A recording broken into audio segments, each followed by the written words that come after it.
We are here today in Chicago's downtown. We are gonna take a boat today. We are gonna take a tour through the Chicago rivers. In a few minutes, I'm gonna show you everything about this and how you like it. If you like it, please give me a thumbs up and subscribe to my YouTube channel.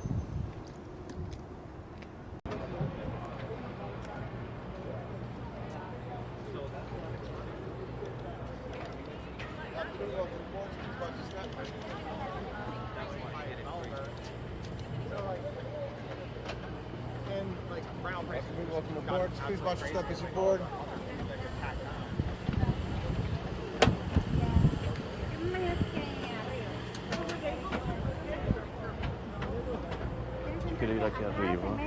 I did want to make you aware of the amenities on board to keep you happy, hydrated, and entertained for the next 10 minutes or so before we get underway. As you likely saw when you came on board, there is a stairwell in the rear of the vessel that will take you to the lower deck, where down below you will find the all-important restrooms. If you do want to use the restrooms, break down the stairs. When you're down there, ladies on the right, gents over on the left. Good to know they have a restroom here. Restrooms, I want to be very careful choosing my words because we about caused a riot on the last cruise. As well as the restrooms, you will also see downstairs there is also a bar that is currently open, which apparently is different than there's an open bar downstairs. So I want to be clear, the bar is open. You've got to purchase your own drinks when you're down there. They got hot drinks, cold drinks, adult drinks, waters, coffees, whatever it is you want down there, they'll probably have it for you. There are also some snacks as well if you are interested in those. But guys, we got about 10 minutes before we set sail. It is turned out to be one of the most beautiful days we've had in Chicago all year. So if you haven't already, get to know your neighbors, put a little sunscreen on if you have it with you, but enjoy the amenities. If you have questions or concerns, swing by my office and grab me. Otherwise, enjoy the morning. We'll pick it up in about 10 minutes time. One goes from year to year in the O'Leary family barn, and then it's a bad few days to get a piece of wood in the city of Chicago. Over the next 3 days, everything from basically what is now Chinatown to Wrigley Field is wiped off the face of the earth. 5 square miles, 17,000 buildings, and 100,000 homeless people. And it's the best thing that's ever happened to us. You could not ask for a better natural disaster on swampland. Swampland is what allows all of this. Swampland's on fire for 3 straight days. Essentially, it kind of acts like a sauce reducing. So all we really did with all that heat is kind of cook out a lot of that extra moisture. So what we're left with is still 100 feet of swamp beneath us, but now we got about 30, 40 feet of buildable foundation on that swampland. Well, location still hasn't gone anywhere, plus foundation. Now we can build a city. And so we did. Within 2 years after the fire, we replaced 16,000 buildings. Within a decade after the fire, we just reinvented building. About a decade after the fire, it's cold. About 3 blocks east of here, the building doesn't exist. I'm pointing to the back.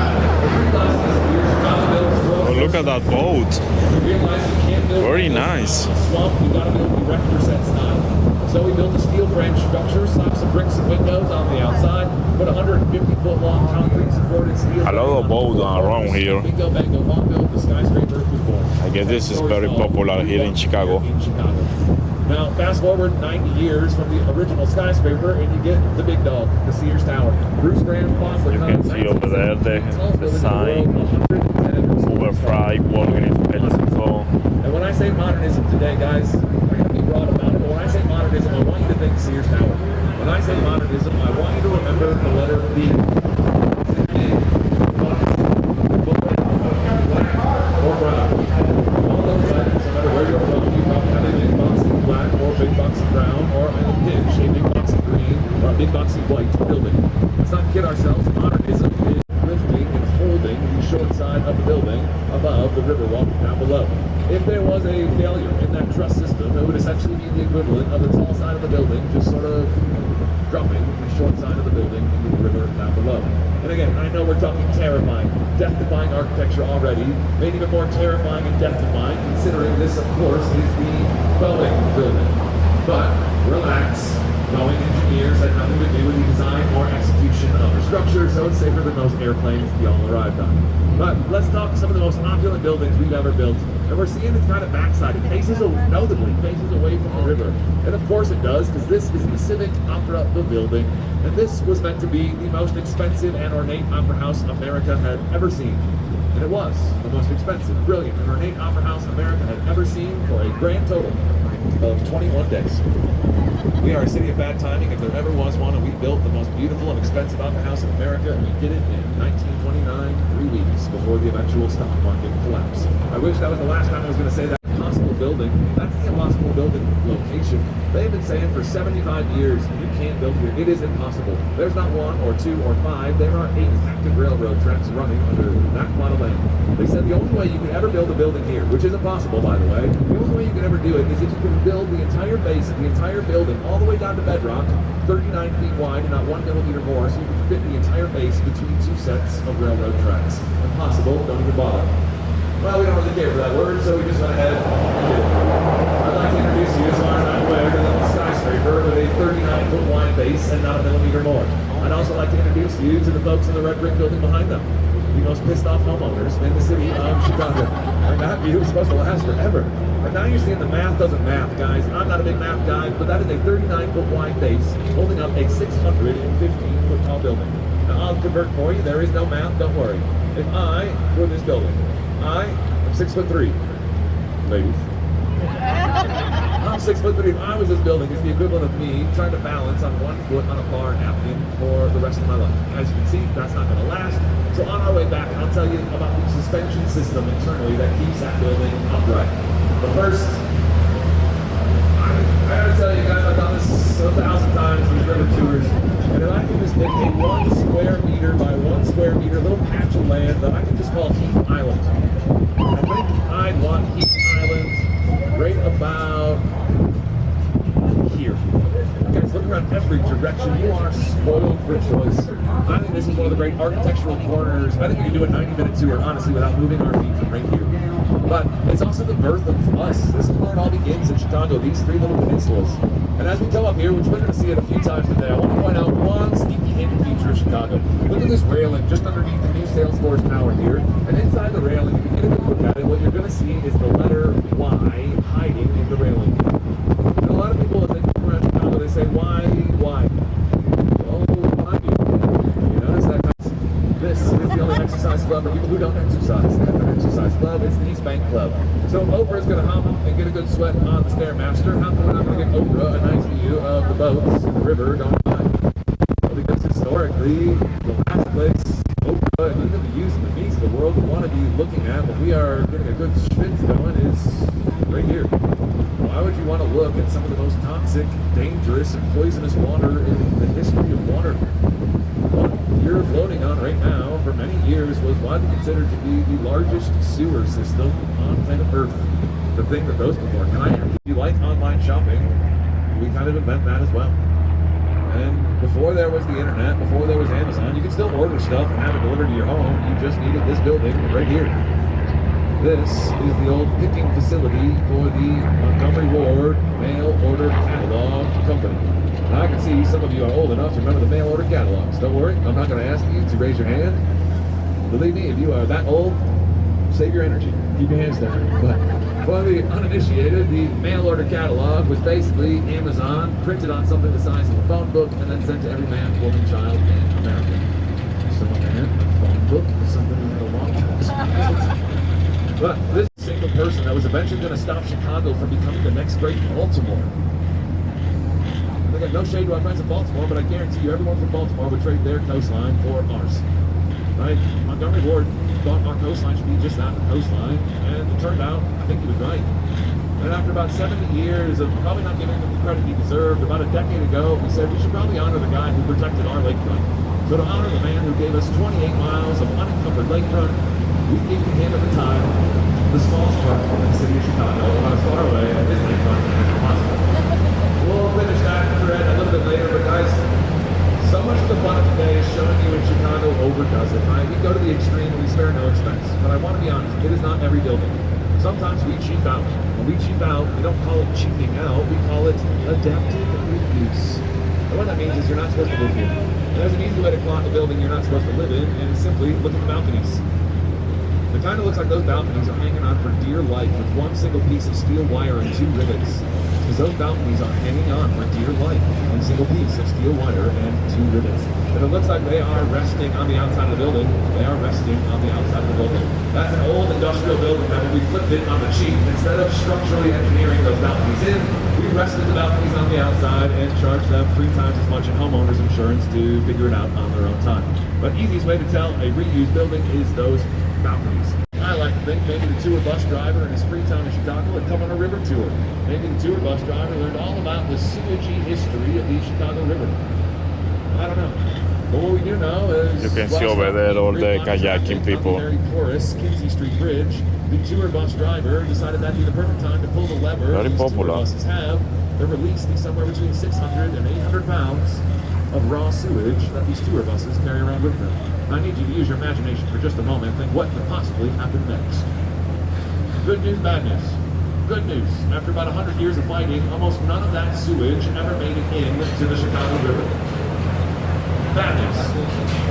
The only reason that sewage never made it into the river is because as bad luck would have it, a tour boat was coming directly underneath the Kinsey Street Bridge at the exact same time, intercepting about 800 pounds of other people's food.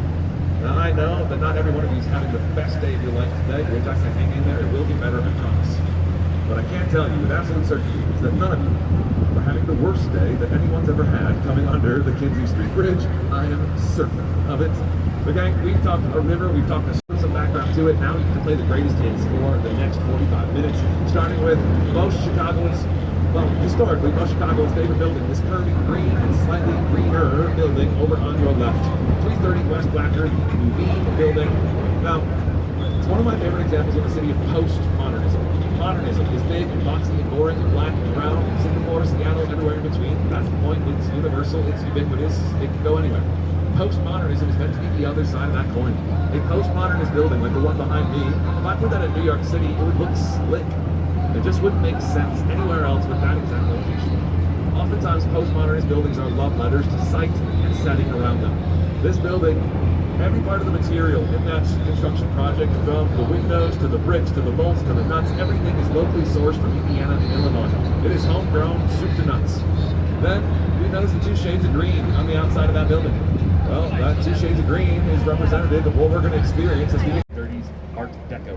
And talk about shopping, this was going to be the mecca of shopping. Marshall Field spent $30 million to turn this 4 million square foot structure into the Taj Mahal, mixed with the Champs-Elysees, the Mall of America, Michigan Avenue, Turkish Bazaar, all around the world. And this was the greatest shopping center on earth. 5 weeks. As we open this in 1929, there is a war in South merchandise art. On the way back, I bring up Art Deco because I like Art Deco and I have a microphone, so I can talk about stuff I like. And my favorite building in the whole city is just off to the right. You can't miss it. It's the only one with a 24 karat gold rooftop. That 24 karat gold rooftop on top of a green stone building is the Carbide and Carbon building, and it's a love letter to all of our favorite pastimes. In Chicago, we love great architecture, we love protesting stuff we do not like, and more than anything, we love a good stiff drink. And this is a love letter to all 3. It's Art Deco, which means end of the 20s, early 30s, which also means Prohibition years. We don't really care for Prohibition in Chicago, so when we find out Prohibition is going the way of the dodo bird, our Skyline is in on the celebration. If you're going to celebrate the end of Prohibition, I'm going to celebrate with a drink. If you're going to celebrate with a drink, what better to celebrate with than champagne?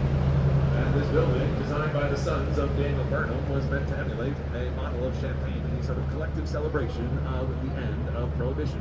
Now, I want to be clear. I'll never lie to you. It is 24 karat gold up there, I promise. I promise you, it is not worth your time, effort, and energy to try to Spider-Man your way up there. And He's talking about this building. Gold. When they applied it, they said it was 1/5,000th of an inch thick. The sharp side of a razor is 1/1000th of an inch thick. They said if you peeled off all 3.5 floors or so, you'd get about half of a golf shirt button's worth of gold. Take my advice, skip the Spider-Man, just take the elevator to the rooftop bar. Chateau Carbide, that rooftop bar in that building is my #1 recommendation for a rooftop bar. Fancy restaurants, pizzerias. Already is over here on the left. Look at these Marina City Towers. Now, What we know about architecture is You what can I see told you this today. building this is the parking lot. All the cars are parked here, and over there are the buildings, the apartments. These could obviously not be modernism. Well, just like everything else, where there are rules, there are exceptions. I guarantee you, Bertrand Goldberg, the architect of this almost seeming anti-big boxy boring black round building, is a modernist. And I'm certain, as Bertrand Goldberg is a modernist, as I am, that the neighbor of these two buildings is a modern building. And as we come over, you're going to see some of the contrast. Right? These circular concrete recessed balconies next door, and I kid you not, for about 20 years, this big black building just over there was the encyclopedia definition of international modern. This big black square is the final design of the king of big black squares, Mies van der Rohe. Mies van der Rohe, German architect, brings the idea of simplicity, elegance, the Bauhaus to Chicago and begins the idea of big boxy boring black and brown right here in the city. And that's his final design. And when Mies van der Rohe is done being the greatest architect of his generation, he becomes the greatest architectural teacher of his generation.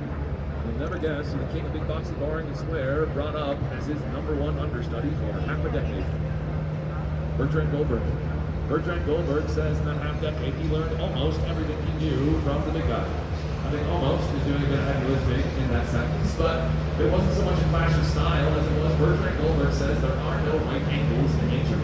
Why should I build a castle that you will not see occurring in the natural world around us? You guys, you talk spoiled for choice. I mean, you can see that little corner of the Carbide come halfway up. That is my favorite rooftop bar. Very fancy. Chateau Carbide. And I love that rooftop bar at sunset because at nighttime, you want to be looking at stone and brick like the jeweler's building. And it's the perfect view. You can start to see when we light this building up, you can see the micro details of the rotunda and those 50,000 gallon. This is the Trump Tower. Corner, the jeweler's building, the wedding huge. cake, it looks like at night. Former tallest building in America. And it actually took Another that judge. from its neighbor right over here. Just over here, the skinniest skyscraper we are going to see today, Adder Tower. This was at the time Mr. Trump. in America, and we had to rush it to be the tallest building in America. But in our rush to build the tallest building in America, we forgot the first rule of building anything: measure twice, cut once, day one stuff. Fortunately, someone didn't get the memo, so we built the tallest building in America. But unfortunately, we built the tallest building in America at the time slightly too narrow to put an elevator in the tallest building in America. Meaning you got to walk up the tallest building. Theft in the city of Chicago. That is a facsimile of the Butter Tower in Rouen, France. We wanted to emulate our friends in France, so we just copied them verbatim. It is one of the most beautiful buildings, but someone else designed it. But welcome to the second city, guys. And I call this part the second city quite simply because this part didn't exist in 1870. Everything you see out here is not supposed to be here. But I've done this for the last basically 4.5 summers, and up until a couple months ago, I never got to see that working. Because Chicago is a bit of a forgetful city. And as cool as it is to have public fountains in your cold weather city, you gotta remember how important it is to turn up some of that production. And I point out Gary and Whiting because places like Gary and Whiting weren't supposed to exist in Gary and Whiting. The only reason places like Gary and Whiting exist in those places is because guys like... I really like it. It's a nice experience, and I recommend it 100%. It's a beautiful experience.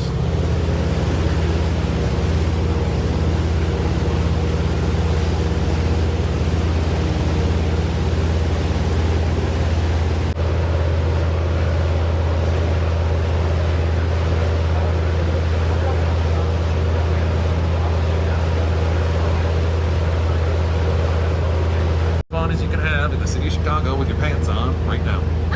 Those two people, you grab your favorite blanket, you grab your favorite beverage, you grab your favorite people. And guys, part of the reason we bring you up here, I know, no one knows more than me that there's not a whole lot to see on the way up here. But I think you're starting to make out why we bring you up here, because once we get under the 18th Street Bridge, the reason we bring you down here is because the only way to get the best view of the skyline from the river is just on the other side of this 18th Street Bridge.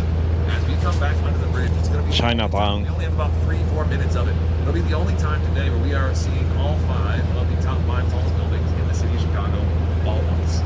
And so as we come under the bridge, I'm going to just grab a seat so I'm not blocking everyone's picture, but all you guys got to do is get 2 buildings right.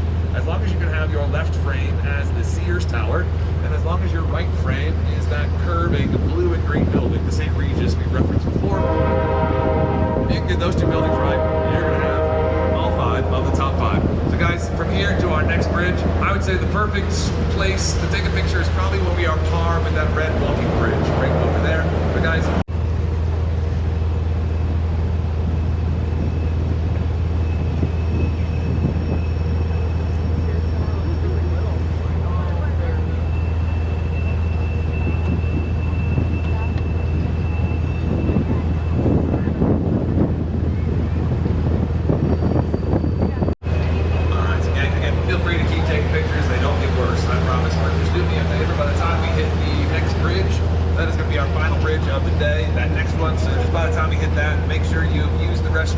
make sure you use the bar, and please make sure you're back butts and seats by the time we hit that one just up there. Because when we hit that, we're going to be going into the docking procedures.